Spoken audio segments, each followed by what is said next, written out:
నమస్తే అందరికీ, welcome to my channel. నేనైతే ఈరోజు మీకు సేమియా పాయసాన్ని ఎలా చేసుకోవాలో మీకైతే క్లియర్ ప్రాసెస్గా మీకు చూపించబోతున్నాను. ఇప్పుడైతే మనకు ఎన్నో ఫెస్టివల్స్ ఉన్నాయి కదండి, ఒక్కసారి ఇలా ట్రై చేయండి. ఫస్ట్ అయితే ప్రాసెస్లోకి వెళ్తే ఒక ప్యాన్ తీసుకొని స్టవ్ ఆన్ చేసుకొని ఫస్ట్ సిమ్లో పెట్టుకొని కొంచెం గీ అనేది యాడ్ చేసుకోవాలి. ఫస్ట్ గీ వేసుకున్న తర్వాత ఆ నెయ్యి అనేది కొంచెం వేడైన తర్వాత మనము డ్రై ఫ్రూట్స్, నా దగ్గర అయితే ప్రస్తుతానికి ఇవే డ్రై ఫ్రూట్స్ ఉన్నాయండి, వీటితోనే మీకు చూపిస్తున్నాను. ఫస్ట్ అయితే మనకి ఏ డ్రై ఫ్రూట్స్ ఉంటే అవి వేయించుకొని పక్కన పెట్టుకోవాలి. చూడండి ఎలా వేగాయో. వేగిన తర్వాత ఒక బౌల్లోకి తీసుకొని పక్కకు పెట్టుకోవాలి. ఇప్పుడు అందులోనే మరి కాస్త నెయ్యి వేసుకొని మళ్ళీ వేడి చేసుకోవాలి. చూడండి నెయ్యి అనేది వేడి అయిపోయింది. ఇప్పుడు ఇందులోనే మనం వర్మసెల్లి ఉంటుంది కదండి సేమియా చేసుకోవడానికి, అది 1 కప్పు తీసుకున్నాను నేను. మీకు కావాలంటే పెద్ద గ్లాస్తో కూడా తీసుకోవచ్చు, నేను మళ్ళీ దాని ప్రాసెస్ కూడా చెప్తాను. ఇప్పుడైతే నేను 1 కప్పు సేమియా వర్మసెల్లిని తీసుకున్నాను. చూడండి అది మంచిగా ఫ్రై చేసుకోవాలి ఆ నెయ్యిలో. మీడియం ఫ్లేమ్లో పెట్టుకొని హైలో పెట్టకుండా చూడండి ఇలా ఫ్రై చేసుకోవాలి. చూడండి బ్రౌన్ కలర్ వచ్చేంత వరకు.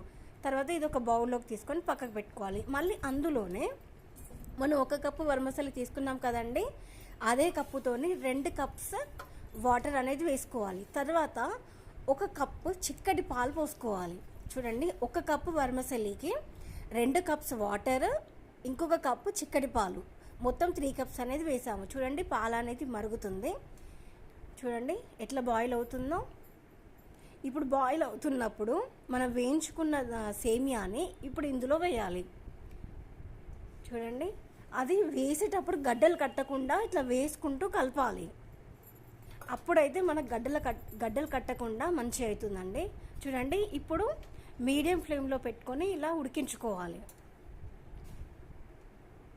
చూడండి సేమియా అయితే ఇట్లా బాగా ఉడుకుతుంది. బాగా ఉడికించుకోవద్దు, మామూలుగా మీడియంగా ఉడికించుకోవాలి. చూడండి ఇట్లా మనం ప్రెస్ చేస్తే చూడండి అట్లా ప్రెస్ అవ్వాలి. మనం అంత మాత్రానికి ఉడికించుకోవాలి. ఎక్కువ ఉడికించుకుంటే సేమియా అనేది బాగోదండి. చూడండి ఇప్పుడు ఇందులో మనము 1 కప్ వర్మసెల్లి తీసుకున్నాం కదండి, మీరు కావాలంటే అదే కప్పుతో షుగర్ అనేది తీసుకోవచ్చు. షుగర్ అనేది ఎక్కువగా అవసరం లేదనుకుంటే 3/4 కప్ షుగర్ అనేది తీసుకోవాలి. నేనైతే ఎక్కువ షుగర్ అవసరం లేదు మాకు, కాబట్టి నేనైతే 1 కప్ కొంచెం తక్కువనే తీసుకున్నాను.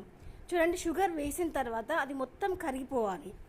చూడండి మొత్తం కరిగిపోయిన తర్వాత మళ్ళీ అందులోనే ఇంకొక కప్పు చిక్కటి పాలు అనేది పోస్తున్నాను. చూడండి ఇప్పుడు ఇది చిక్కటి పాలు అనేది మనం ఇంకొక కప్పు చిక్కటి పాలు అనేది పోయడం వల్ల సేమియా అయితే టేస్ట్ అనేది చాలా బాగుంటుందండి. పాలతోనే ఇట్లా చాలా బాగుంటుంది. మళ్ళీ అందులోనే దంచి పెట్టుకున్న ఇలాచి, అందులోనే మనం వేయించుకున్న డ్రై ఫ్రూట్స్ అనేది ఒక్కసారి వేసుకొని ఒక 2 నిమిషాలు హై ఫ్లేమ్లో పెట్టుకోవాలి. చూడండి మనము చక్కెర కరిగిన తర్వాత మళ్ళీ 1 కప్పు చిక్కటి పాలు అనేది పోస్తున్నాము. ఇది మనకు ఫ్లేవర్ అనేది చాలా బాగుంటుందండి. చూడండి ఒక 2 మినిట్స్ ఇది మొత్తం ఇట్లా పట్టుకోవాలి ఆ సేమియాకి. చూడండి సేమియా అనేది ఎంత బాగుందో పాలతోని సేమియా. చూడండి ఆల్మోస్ట్ సేమియా అనేది రెడీ అయిపోయింది. 2 మినిట్స్ తర్వాత మనము స్టవ్ అనేది ఆఫ్ చేసుకోవాలి. చూడండి సేమియా అనేది మనకు రెడీ అయిపోయింది. ఇప్పుడు ఇది మనం సర్వింగ్ బౌల్లోకి తీసుకోవాలి. చూడండి పాలతోని ఎంత బాగుందో, టేస్ట్ అయితే సూపర్గా ఉంటుందండి.